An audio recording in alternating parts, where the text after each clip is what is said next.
আল্লাহ। একসাথে ওলি আল্লাহর বাংলাদেশ, শহীদ গাজীর কবুল করো আল্লাহ, কবুল।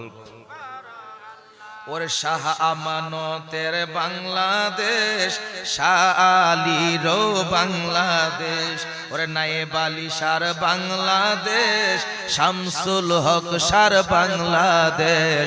তাদের পথে তাদের মতে কবুল করো আল্লাহ, কবুল করো আল্লাহ।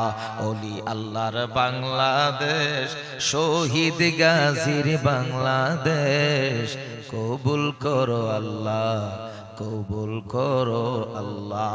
জোরে বলেন আল্লাহু আকবার। বাংলাদেশের মধ্যে নাম্বার 1 নাফসুল মুতমাইন্না হলো বাবা শাহজালাল, ঠিক কিনা বলেন? উনার সাথে 360 আউলিয়া নাফসুল মুতমাইন্না অর্জন করে গেলেন চট্টগ্রামের 12 আউলিয়া। ঢাকার গুলিস্তানে গোলাপ শাহ রহমাতুল্লাহ আলাইহি এই মাজারটা ভাঙ্গার জন্য বাতিল ফেরকারা বহু চেষ্টা করছিলেন, রাস্তার মাঝখানে ফালায়া দেওয়া যায়, এটার উপর দিয়ে রাস্তানি করায়া দেওয়া যায়। ওই ঢাকার জমিনের বাতিল ফেরকারা সরকারকে বহু বুঝাইছে যে মাজারটা রাখার দরকার নাই, কিন্তু সরকারও জানে রে ওলি আল্লাহর মাজারে হাত দিলে তাদেরও উপায় থাকবে না। ওই রাস্তায় দিক সেদিক গেছে, কিন্তু এই রাস্তার মাঝখানে মোড়ের মধ্যেই হযরতে আপনার গোলাপ শাহ রহমাতুল্লাহ আলাইহির মাজারটা এখনো বিদ্যমান আছে, ঠিক কিনা বলেন না? শাহ আলী বাগদাদী রহমাতুল্লাহ আলাইহি তিনিও বাংলাদেশের কেউ না। এর মুমিন যত আল্লাহর ওলিরা বাংলাদেশ কায়েম করে গেছেন বেশিরভাগই বাংলাদেশী নয়, সব আরব দেশ থেকে আসছেন, বাগদাদ থেকে, ইরাক থেকে, ইরান থেকে, আরব দেশ থেকে আইসা আইসা এই দেশ আবাদ করে গেছে। এখন যারা আল্লাহর ওলিদের বিরুদ্ধে কথা বলে তারাই দুনিয়ার জমিনে পথভ্রষ্ট, এবং তারা দুনিয়ার জমিনে তাদের চিহ্ন মরার পরে থাকবে না, ঠিক কিনা বলেন? কারবালার জমিন থেকে যখন ইসলামটা দুইটা ভাগ হয়ে গেল, একটা হলো হুসাইনি মুসলমান আর একটা হলো এজিদি। একটা বার একটু খেয়াল করেন, জ্ঞানটা কাটান। সারা পৃথিবীর জমিনে যত আল্লাহর ওলি হইছেন প্রত্যেকটা ওলি হলো ইমাম হুসাইনের পক্ষের মানুষ, ঠিক কিনা বলেন? এজিদের পক্ষে যারা অবস্থান করেছে একটা মানুষও কিন্তু আল্লাহর ওলি হইতে পারে নাই। শাহজালাল ইয়েমিনি ইমাম হুসাইনের পক্ষে, শাহপরান ইয়েমিনি হুসাইনের পক্ষে, শাহ আলী বাগদাদী ইমাম হুসাইনের পক্ষে। আমি আপনাদের কাছে জানতে চাই, এখানে যারা আছেন আমরা সবাই কি ইমাম হুসাইনের পক্ষে না এজিদের পক্ষে? যারা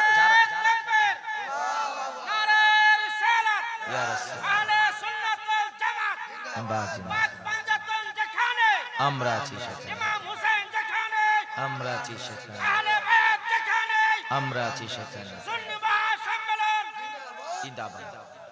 নবীর আওলাদকে যারা ভালোবেসেছে দুনিয়ার জমিনে দাম কম না বেশি? নবীর আওলাদের পক্ষে যারা ছিল তারা জমিনে আজকে এত দামি হয়ে গেল। একটু লক্ষ্য করেন, বাবা শাহজালালের কথা বললাম, বিবাহ শাদী করেন নাই, মুজাররাদ চিরকুমার, সন্তানাদি নাই, স্ত্রী নাই, পুত্র নাই, নাই বলতে কেউ নাই। আজকে 800 বছর হয়ে গেল, সন্তানাদি নাই, বংশটা ধইরা রাখবে কে? কিন্তু আজকে দেখা যায় রে এখনো পর্যন্ত শাহজালালকে বাংলার মুসলমান ভুলে নাই, ঠিক কিনা বলেন? এখনো লক্ষ লক্ষ মানুষ গিয়া জিয়ারত করে। খাজা গরিবে নওয়াজ যখন আসছেন ভারত উপমহাদেশের মধ্যে একা হয়ে আসছেন, কিন্তু আজকে দেখেন হাজার হাজার লক্ষ লক্ষ মানুষ ওলির দরবারে যায়, খাজা গরিবে নওয়াজের দরবারে। আল্লাহর ওলি খাজা গরিবে নওয়াজ সরাসরি আমার নবীর বংশধর, সুবহানাল্লাহ বলা যাবে না? খাজা গরিবে নওয়াজ মাইনুদ্দিন চিশতি রহমাতুল্লাহ আলাইহি, উনি একদিক দিয়ে হাসানি আরেক দিক দিয়ে হুসাইনি, আল্লাহু আকবার বলা যাবে না? কেমনে আসলেন ভারতের জমিনে অনেকে তো ঘটনা জানি না। উনি তো আরব দেশের মানুষ, ভারত চিনলেন কেমনে? ওই সময় তো টেলিফোন নাই, মোবাইল নাই, টেলিভিশন নাই, খবর নাই, পত্র নাই, পত্রিকা নাই। কেমনে জানলো ভারতের খবর এই জায়গার মধ্যে ইসলামের প্রচার করা লাগবে? এরে মুমিনের দল, আল্লাহর বন্ধু খাজা গরিবে নওয়াজ খাজা মাইনুদ্দিন চিশতি রহমাতুল্লাহ আলাইহি আমার নবীর রওজার পাশে থাকতেন। সুবহানাল্লাহ। ভালোবাসার জায়গা মদিনা, ভালো লাগার জায়গা মদিনা। একদল কই মদিনা যাওয়ার দরকার নাই, আর সুন্নিরা কো মদিনা ছাড়া কোনো উপায় নাই। ঠিক কি না? এমন সুন্দর জায়গা কোথাও দেখি না, এমন সুন্দর জায়গা কোথাও দেখি না। সাজিয়েছেন দয়াল রাব্বানা ভালোবাসার জায়গা মদিনা। ওরে মদিনা শরীফে নূরের খাজিনা, মদিনা শরীফে নূরের খাজিনা। আশেক ছাড়া অন্য বুঝে না ভালোবাসার জায়গা মদিনা। একটু জোরে কি ইয়া রাসূলুল্লাহ বলা যাবে না? নবীর রওজার পাশে সময়টা কাটাই। আল্লাহর হাবিব সাল্লাল্লাহু আলাইহি ওয়াসাল্লামের রওজার পাশে নামাজ পড়ে, রওজার পাশেই ঘুমায়। নবীজির রওজা কত বড় দামি! আল্লাহর হাবিব যে জায়গাটার মধ্যে শুয়ে আছেন, ওই রওজা মুবারকের মাটি আল্লাহর আরশের চাইতে আরো দামি। সুবহানাল্লাহ কি বলা যাবে না? এই জন্য ফরাজি গান্ধী হুজুর কেবল লিখছেন, আরশের চেয়ে প্রিয় দেখিব যদি দরবারে মদিনা দেখো। আল্লাহর দরবার দেখিবে যদি, আল্লাহর দরবার দেখিবে যদি, রওজা নয়নে রেখো। আরশের চেয়ে প্রিয় দেখবে যদি দরবারে মদিনা দেখো। জোরে কি মারহাবা বলা যাবে না? রাহমাতুল লিল আলামিন নবী বলেন তিরমিজির বর্ণনায়, কেউ যদি আমি রাসূলুল্লাহকে স্বপ্নে দেখে মনে করবা আমি নবীরে জীবিত অবস্থায় দেখেছে। আর আস্তে কন্যা সুবহানাল্লাহ। শুধুমাত্র আমার নবী না রে, সকল নবীরা তাদের রওজা মুবারকে সশরীরে জিন্দা। আল আম্বিয়া আহিয়াউন ফি কুবুরিহিম, সকল নবীগণ তাদের কবরে জিন্দা। শুধু নবী না রে, আল্লাহর ওলি যারা তারাও মাজার শরীফে জিন্দা। সুবহানাল্লাহ। ওরে আমার নবী জিন্দা নবী, ওরে আমার নবী নূরের নবী, বলেন আমার নবী জিন্দা। ওরে আমার নবী নূরের নবী, ওরে নূরের নবী মায়ার নবী, দেখব নিরালাই। বলেন নূরের নবী দেখব নিরালাই, পাইলে নিরালাই গো নবী। মাশাআল্লাহ, পাইলে নিরালাই গো নবী। ওরে এখনো কাঁদেন নবী, এখনো কাঁদেন নবী, পাপী উম্মতের মায়ায় পাইলে নিরালাই গো নবী, পাইলে নিরালাই গো রাসূল। ওরে রহমতে আলম গো নবী, ওরে আপনার প্রেমে পাগল সবই, ঠিক না? ওরে রহমতে আলম গো নবী, ওরে আপনার প্রেমে পাগল সবই। ওরে রোজ হাসরে ক্ষমা পাবো, রোজ হাসরে ক্ষমা পাবো, নবী আপনার ওসিলায় পাইলে নিরালাই গো নবী। আমরা দুই কদমে চুমু খাবো, দুই কদম চরণ দুলি মাখবো গায়, পাইলে নিরালাই গো নবী। জোরে কি একটু ইয়া রাসূলুল্লাহ বলা যাবে? খাজা গনি বিন ওয়াস খাজা গান সুলতানুল হিন্দ নবীজির রওজা মুবারকে রাত্রি বেলা ঘুমাইতেছেন।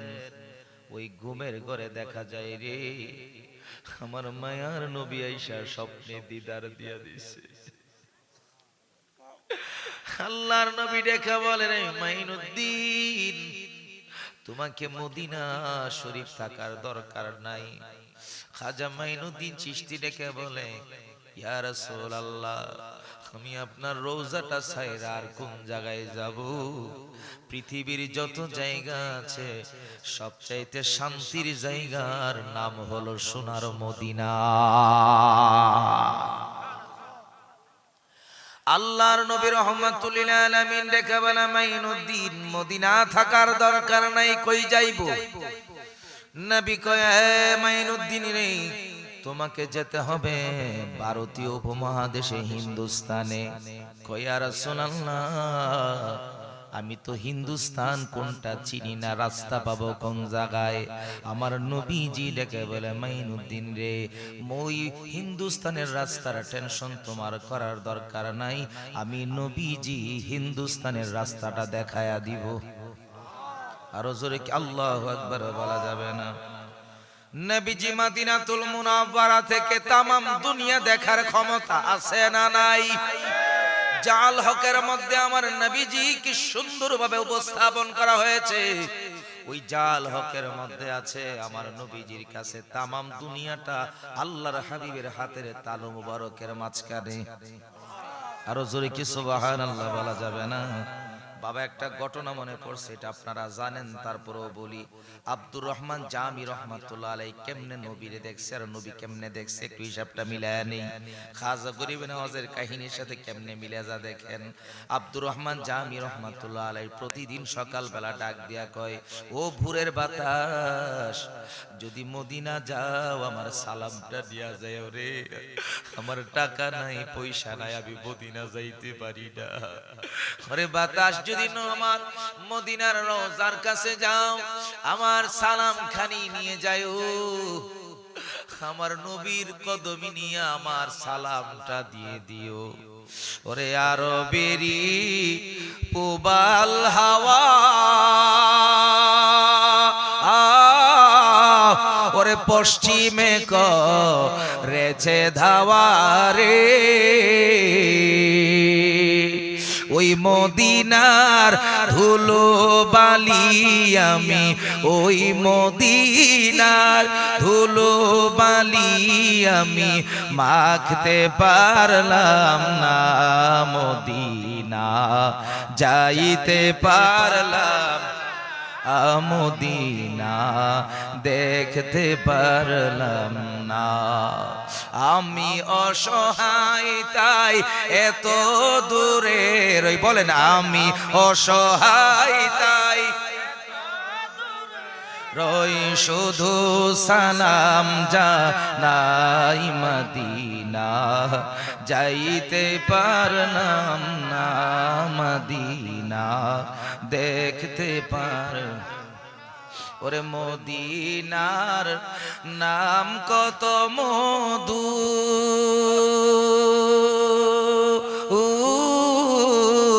মদিনা আর যে কত দূর,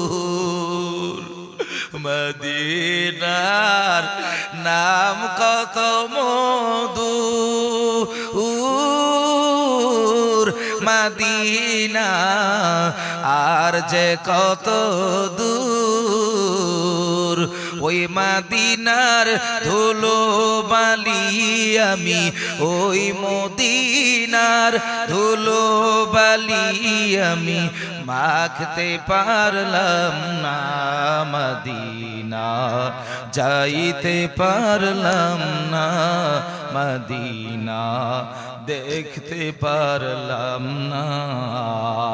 একটু ডান হাতটা উঁচু করে কি ইয়া রাসূলুল্লাহ বলা যাবে? বলেন আল্লাহু আকবার। ইয়া রাসূলুল্লাহ, ইয়া গাউসুল আজম, জিন্দাবাদ। আব্দুর রহমান জামি, গভীর খেয়াল করেন, আব্দুর রহমান জামি রহমাতুল্লাহি আলাইহি প্রতিদিন বলে সকাল বেলার বাতাস রে, যদি নবীর রওজাতে যাও আমার সালাম খানি নিয়ে যাও। এখন আর সাজদায় পড়ে পড়ে আল্লাহর কাছে কান্দে, সোনার মদিনায় কোন সময় যাব, নবীর রওজাতে কোন সময় যাব। আল্লাহ তৌফিক দিলে সম্ভব না অসম্ভব, আল্লাহ পাক তৌফিক দিয়ে দিয়েছেন। এখন আব্দুর রহমান জামি মদিনা যাওয়ার টিকিট পায়া গেছে। সুবহানাল্লাহ। রওনা দিয়া সর্বপ্রথম গেলেন মক্কাতুল হারামাইনে, হজের কাজ সম্পাদন করলেন। হজের কাজটা সম্পাদন করে এখন সোনার মদিনা যাবে। কি মদিনা?